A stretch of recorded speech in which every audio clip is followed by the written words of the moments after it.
Hello and welcome to the West Side Podcast. This is where we'll post some of our audio from our sermons on Sunday, and we're so glad that you're here. Westside's purpose is to behold the glory of God and become the people God made us to be as we belong to God and one another. We hope you enjoy, and thanks for tuning in.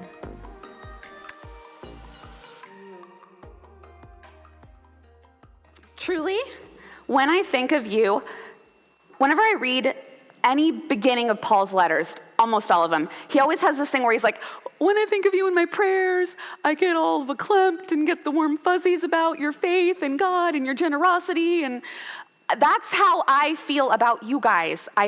Every time I read that beginning greeting chunk, I go, oh, West Side. I understand how Paul feels, because that's how I feel about you all. I have experienced your generosity. I have experienced your support. And I get the warm fuzzies when I think about you, so deal with it. That's that. So, I thought I would tell everybody about the first time my husband and I ever talked. The first thing he ever said to me. But I have to start at the beginning. It was the end of the summer, and I was in college, and it was one of those times when, the first time that you have a job where you're not outside all the time during the summer. So you have a real adult job and you're inside. And my hair had not bleached out like it normally does. And I was telling my friend Charity, and she was like, I got you, girl. We're going to go to Walmart. We're going to get that cap thing. We're going to pull through with the little crochet hook. A whole bunch of these little things. We're going to bleach it. We'll pull it off. It'll be like the sun kissed you and no one will know. No one will be the wiser. And I was like, yes, let's go. Because I didn't, I'm a natural girl. I wanted it to seem effortless. And I am lucky that the cap didn't take my hair with it. When she pulled that off, it was, have you ever heard the term a shock of white hair? A shock, like it's very British. It was a shock of white hair, of white frizzy hair. It wasn't buttery blonde, it was white. And that mousy hair, I haven't heard the term mousy in a long time. I think it's cool. I like it though. Mousy. The mousy hair that I'd had was all the darker because of the whiter that had existed. Thank you for laughing. It was so hideous. People, when they would see me, people that I saw every day, I would come in and they would go, oh, Quinn, oh, and they'd have to collect themselves in the corner and say, okay, Quinn did something weird to her hair. Don't say anything. Just look at something else. Look at her. Just look at her in the eyes. Don't comment on the hair. Be cool. Hi. You know what? I'm going to talk to you later. I can't. It was so bad. Because when people don't comment on your hair, that's when it's the worst. AJ, my husband, would comment on my hair, and it was the very first time, I think we knew of each other. Maybe I don't know. This was our actual first conversation. It was Halloween. And he says, Are you dressed up as Cruella de Vil? That's what he said to me the first thing. The nerve! That guy! I mean, my face was like, no! Anyway. Some of you are wondering, why didn't you fix it, you weirdo, right? If anyone who does hair or knows about hair would be like, well, just dye it back, crazy girl. I'll tell you why I didn't dye it back. Because, so I had this terrible hair. I was sad. My life is over. Charity, that friend, can't believe I trusted her with the most precious thing I have. So I went home, went to bed all mad, and I'm like, I wake up and, you see the pillow and then you see that, that white hair that's right in your eyes and you remember the night before. And my mom, yells up from downstairs and she says, sweetie, you should get up. And I was like, why? This was the week before school started, so I had this little space.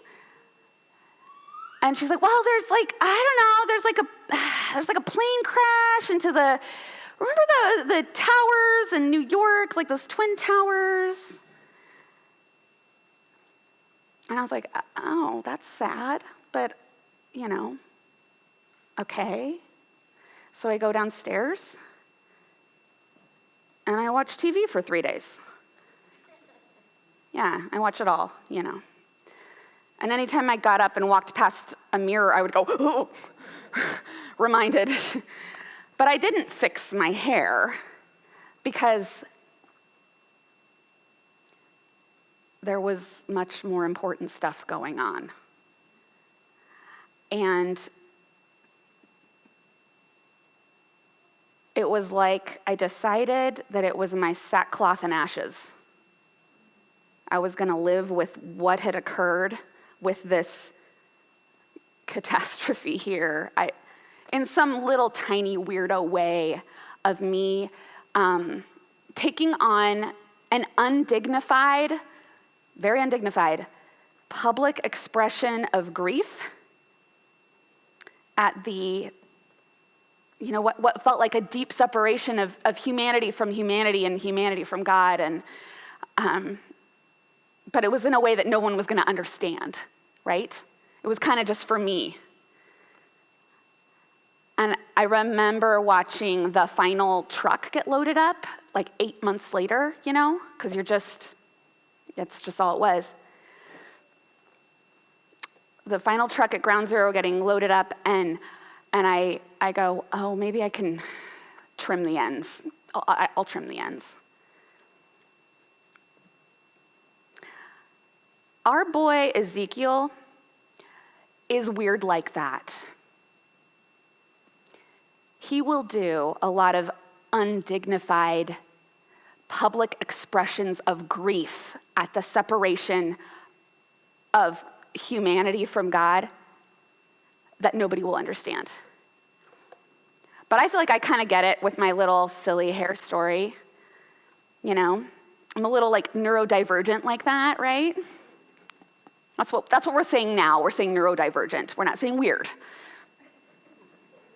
And my guy Ezekiel is also that way.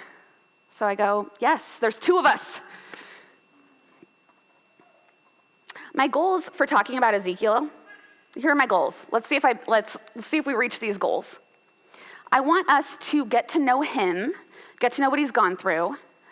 I want to give you not a microscope view, but like a big bird's eye view. Bird's eye, Josh, birding, heart, Josh.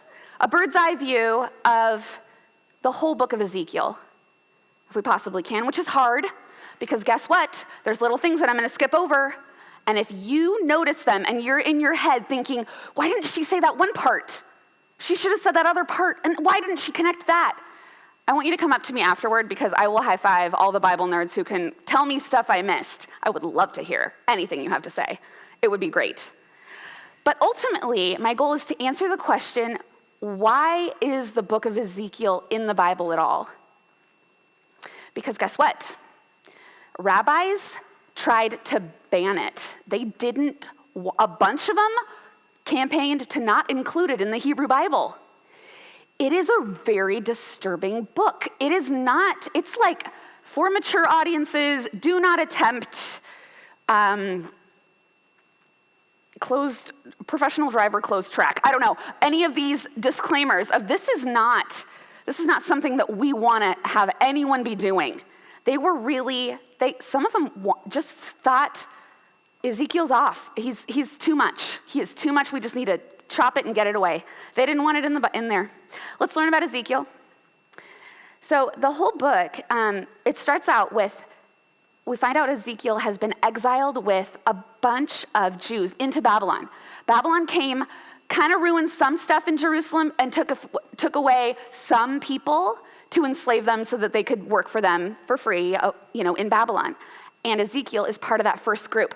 He's not as cool as like Daniel. Remember Daniel, Shadrach, Meshach, and Abednego? They get to serve in the palace because they're like smart, I suppose. Ezekiel he's low level because we find him sitting on, I don't know, he's living in a van down by the river, I suppose, like Chris Farley. I mean, it's still waterfront property, so it sounds decent. But he's living maybe on like an irrigation ditch in a refugee camp when he has this very interesting, he's 30 years old. And 30 years old was really important for Ezekiel because Ezekiel was part of the tribe of Levi. His family business was to grow up, work in the temple, and he loved the temple. He was excited about that his whole life growing up. He was going to be a priest. He was going to go to the temple. He was going to get to do the sacrifices. He was going to wear the cool outfits, do all this stuff, be kind of cool and popular, walk around and be in power in Jerusalem, get all of this stuff. He was stoked about it. But he had that dream ripped away from him.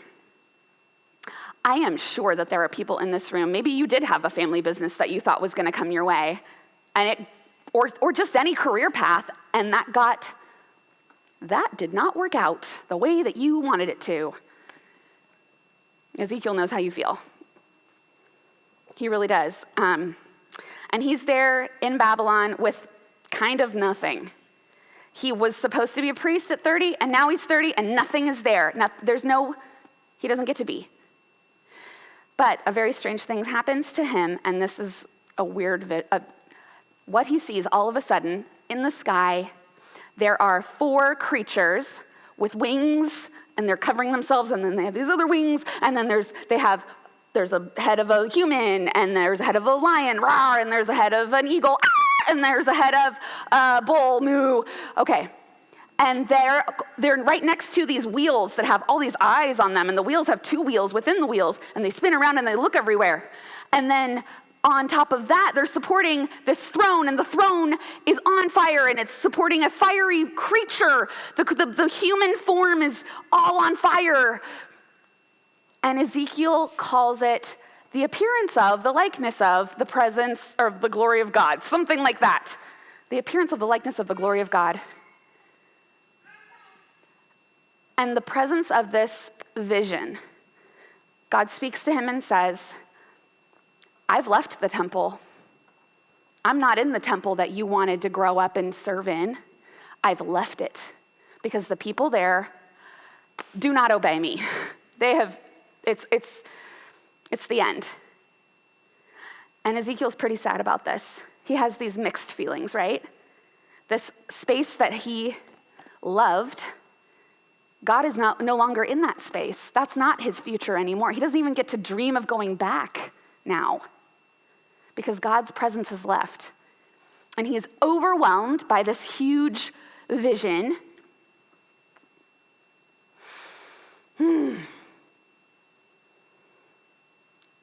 And God tells him that the temple will be destroyed.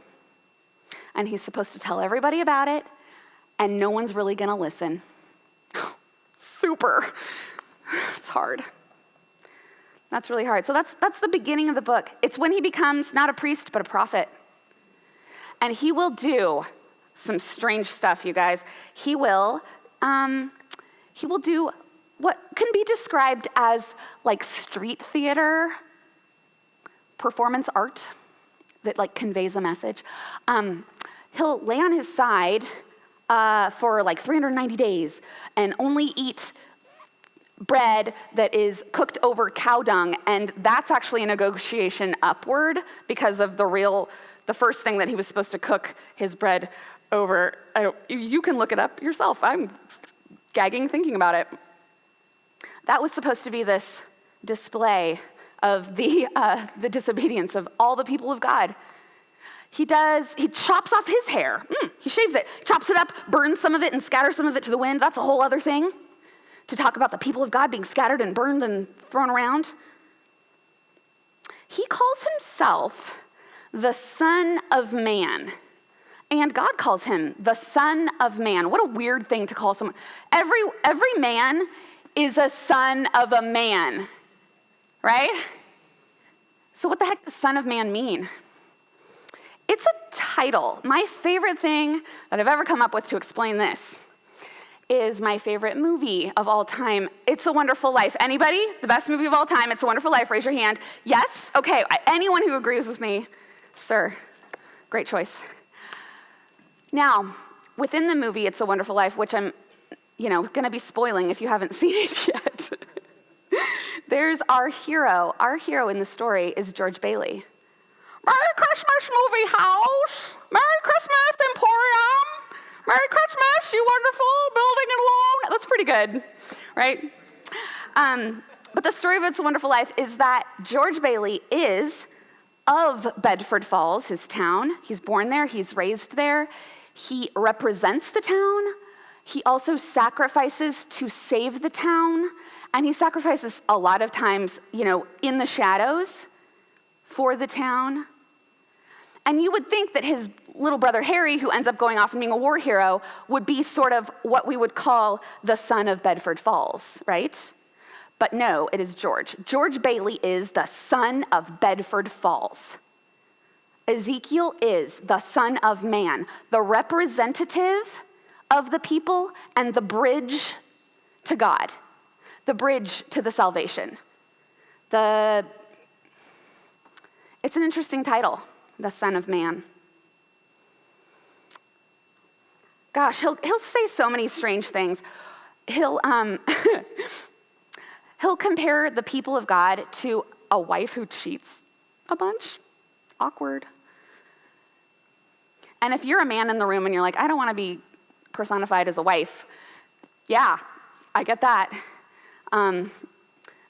As a woman, lots of times when people preach, you end up hearing stuff in the Bible where I have to think of myself as a man, so it's okay. It's good. It's a good experience. It's great. Yeah, you're going to be just fine. There's grapevines that are old and useless that he talks about. There's this huge tree that the birds of the air make their nests in. He does all of this undignified public expression of grief, separation of God from man that nobody understands. And the whole book will take about 25 to 30 years. It will end, the last chapter, things do start turning around. There's a little bit more hopefulness coming your way. The last chapter is hopeful. And I'm going to read it here. You guys can read along. The man brought me back, so he's having a vision of someone, probably an angel. Let's just go with that, angel. The man brought me back to the entrance to the temple because he's having a vision of a new temple being built. And I saw water coming out from under the threshold of the temple toward the east, for the temple faced east. The water was coming down from under the south side of the temple, south of the altar. He then brought me through the north gate and led me around the outside of the outer gate facing east, and the water was trickling from the south side. As the man went eastward with a measuring line in his hand, he measured off 1,000 cubits and then led me through water that was ankle deep. He measured off another 1,000 cubits and led me through water that was knee deep. He measured off another 1,000 and led me through water that was up to the waist. He measured off another 1,000, but now it was a river that I could not cross because the water had risen and was deep enough to swim in, a river that no one could cross. He asked me, Son of man, do you see this? Then he led me back to the bank of the river. When I arrived there, I saw a great number of trees on each side of the river. He said to me, this water flows from the eastern region and goes down into the Arabah, where it enters the Dead Sea. Then, when it empties into the sea, the salty water there becomes fresh. Swarms of living creatures will live wherever the river flows. There will be large numbers of fish because this water flows there and makes the salt water fresh. So where the river flows, everything will live. Fishermen will stand along the shore from En-Gedi to En-Galim. There will be places for spreading nets. The fish will be of many kinds, like the fish of the Mediterranean Sea. But the swamps and marshes will not become fresh. They will be left for salt. Fruit trees of all kinds will grow on both banks of the river. Their leaves will not wither, nor will their fruit fail. Every month they will bear fruit, because the water from the sanctuary flows to them. Their fruit will serve for food and leaves for healing.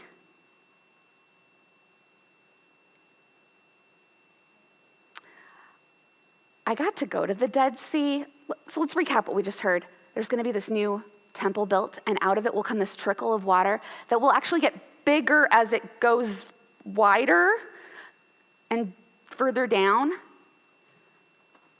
And it will go and go all the way to the Dead Sea. I've been to the Dead Sea. If you're a Calvin and Hobbes fan, you know in Spaceman Spiff, those episodes, and it's just a totally desolate planet. That's what the Dead Sea looks like. There's nothing. It's crusty, brown, dirt. Then it gets a little muddy. Then there's the Dead Sea. And the Dead Sea is so salty that you can't, you don't swim in it, you float in it. We were Supermaning like this, laughing, and we're just floating on the water. And it was then that we were laughing out loud that both my son and I got the salt water in our mouths. And the burning, all of the moisture in my whole lifetime, was sucked out. And I'm trying to be brave and tell him you're fine. No, he was not fine.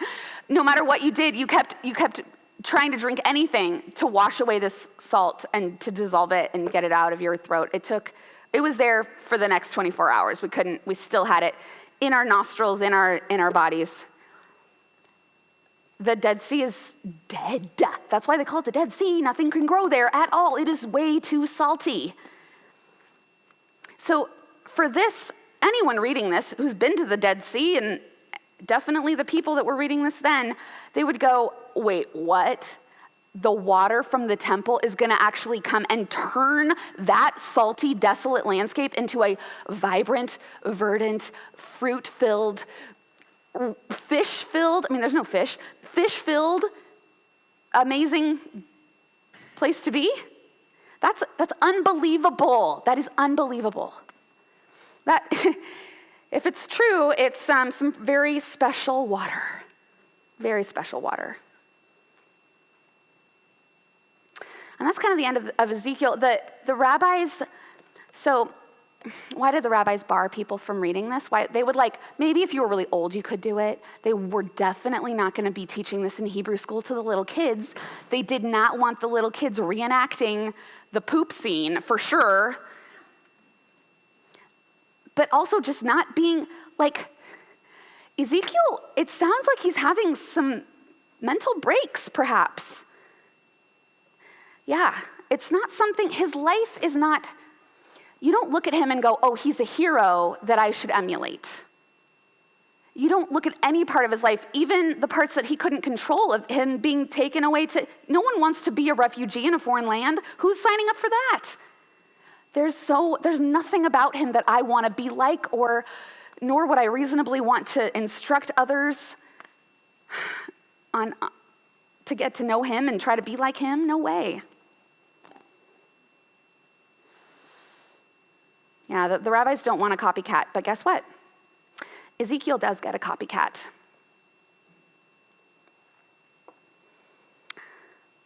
There's a guy, when he turns 30, he starts doing strange things that actually not everybody really gets.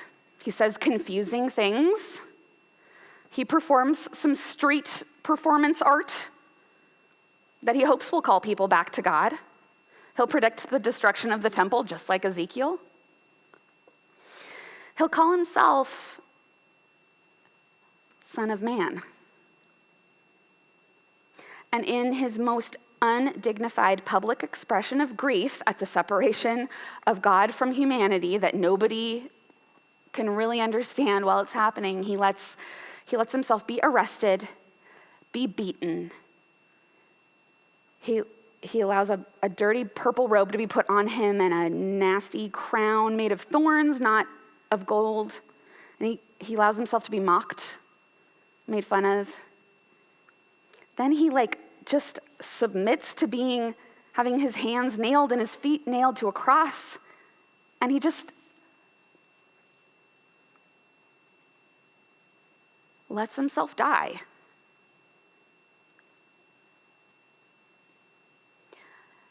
And when he's dead, to just confirm that he really is a soldier who was part of this, takes a spear and pokes at his side and blood and water pour out of it.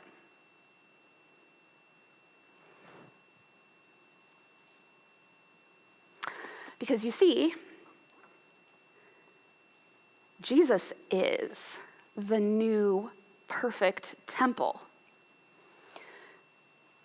Ezekiel wanted to be able to himself decide when he's going to the temple, what he looks like, what he does, how he interacts with God, how he comes close to God.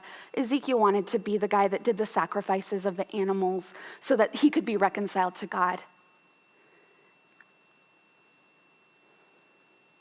But Jesus says, no. I come to you. I am the living, breathing temple. I am the sacrifice. I did it.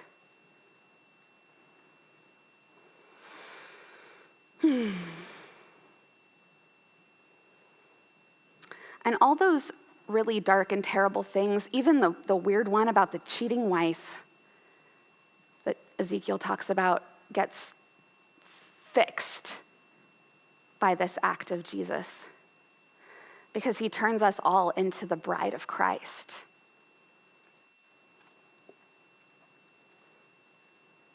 He would tell a Samaritan woman drawing water from a well, "Everyone who drinks this water will be thirsty again, but whoever drinks the water I give them will never thirst."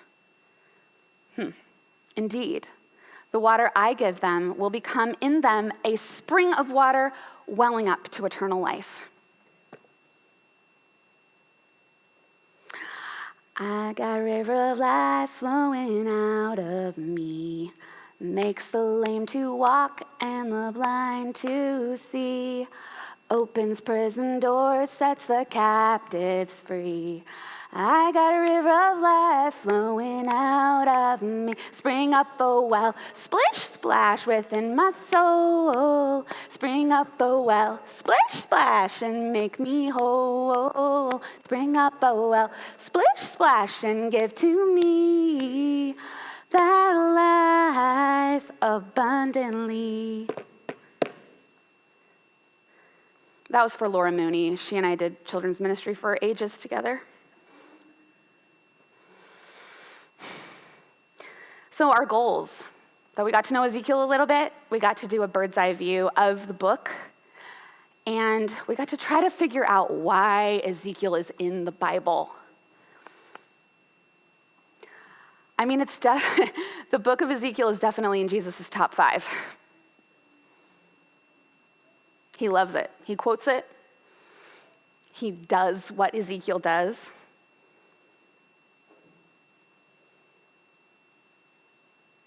And Christ is the temple living with us. John will describe that temple again. John loves Ezekiel as well. One of Jesus' disciples, he'll write in Revelation about the city of God, the new temple and the new earth when Christ comes to live with us. But this time, it's not going to actually be a temple because Jesus is the temple in the middle of that city with the water flowing through it. He is the Christ. He is the Lamb of God. That's pretty wild. We get to take the Lord's Supper together, and that is going to be just this other thing that Jesus did, and Ezekiel would have done, this undignified public expression of the separation of God and humans, but then also the unifying of God and humans. It is a weird thing when we take communion, because when Jesus first did it, can we have the worship band? It's an odd thing. It's kind of undignified, right? For Jesus to say, here is my body, eat my body. Take my blood and drink my blood. And for us to reenact that, the same thing that those people did way back when at the Last Supper, this thing that will signify that reunification, that connection where Jesus comes to us so hard that he's like, eat me.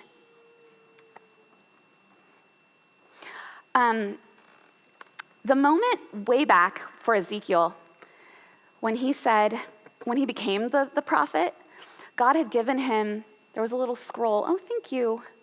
There was a scroll that appeared in his hands, and God said, eat the scroll. So he ate this little scroll, and that's how he became somebody who is a prophet now, speaking for God. Thanks so much for tuning in, and we hope the sermon inspired you in one way or another. If you'd like to stay connected with us, feel free to hit the Contact Us button on our website. Let us know who you are and send us any questions or prayer requests you may have. Or visit us in person at Prairie Mountain School in Eugene, Oregon at 10 a.m. on Sundays. Follow us on Facebook or Instagram to stay updated on all things Westside. We'll see you next time.